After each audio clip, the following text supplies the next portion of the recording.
G'day everyone, my name is Brett Salakis and welcome to my video blog called Dojo FAQ. Here I'm going to try and tackle any questions that have been put to me during the week. Today is my very first episode. It's going to be episode number 1 and I'm going to be talking all about motivation. Now, motivation was the topic of our Dojo ANZ, Australia, New Zealand chat last week, and there were a couple of tweets that came out that really sort of stuck out to me. I've got one here from Melanie Vanassam, and I'm really sorry if I pronounced your last name wrong, but Melanie had this really great quote, and she said that motivation makes the learning experience so much more positive for students. And I think, you know, Melanie, I couldn't agree more with you.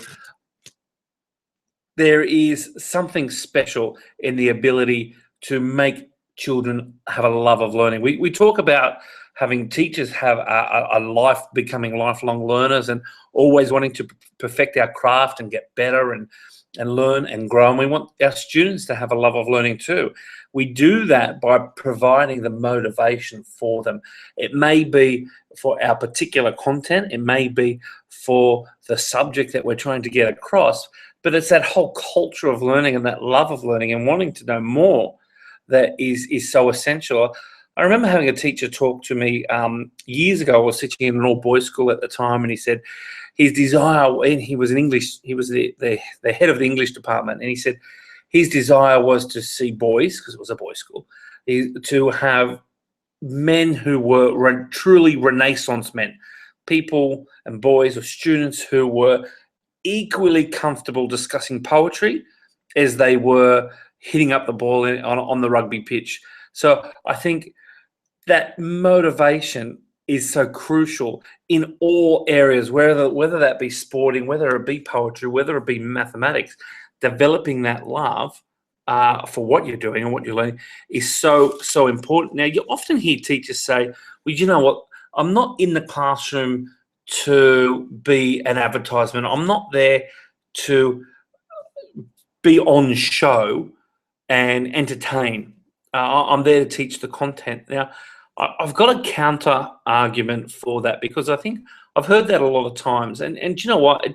For me, it just doesn't cut the mustard. I think if we as teachers fail to motivate our students to learn, and particularly, obviously, if we fail to motivate our students to learn the topic or the subject or the content we're trying to deliver at that moment, then we are robbing them of the opportunity to learn. If they leave our classrooms wishing they hadn't been there, how much did they really learn? So I think there is almost that inherent responsibility that we are motivating our children, that we have some sort of level of, I want to be in this class, I love this class, I want to learn from this teacher. I think we have that. Now, I saw another great tweet, or a set of tweets actually come out from Ben White. Now, if you don't follow Ben, make sure you do, because he has some really good talks there.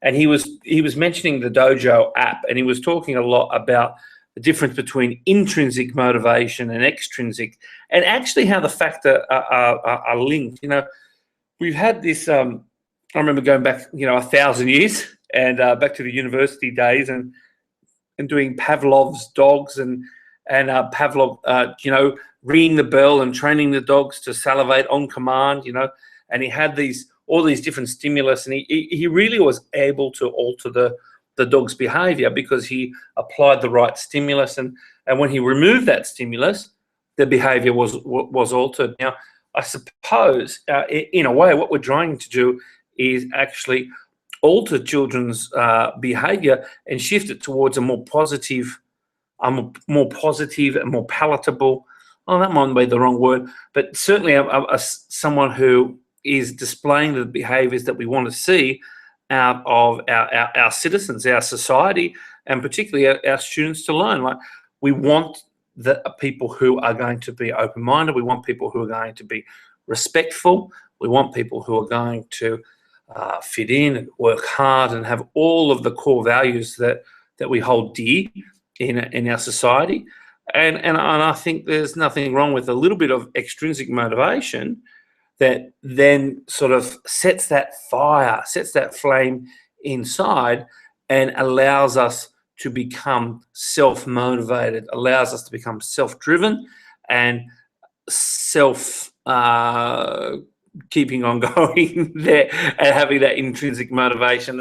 And that's why I think one of the really good things that the Dojo app does is it takes that pressure off teachers to create some sort of system that will offer that intrinsic motivation, develop that intrinsic sort of sense, and it's right there, and it's so easy to use, and teachers can just pick it up, run with it, and have that enthusiasm, have that student engagement, have children motivated for their learning, and then really benefit from it. So that's how these episodes, that's how these Dojo FAQ is going to work. So that's for episode 1 done. It's only going to go for a couple of minutes. Those people who know me know that I usually can't talk for just a few minutes. I hope you like this little snapshot. If you have any other questions, feel free to send me a tweet, send me a message. I'm at Mr. Salakis. You can see me there, and I'm happy to take any questions at all. So thank you. Mr. Salakis signing off for my first ever episode 1 of Dojo FAQ. Thank you.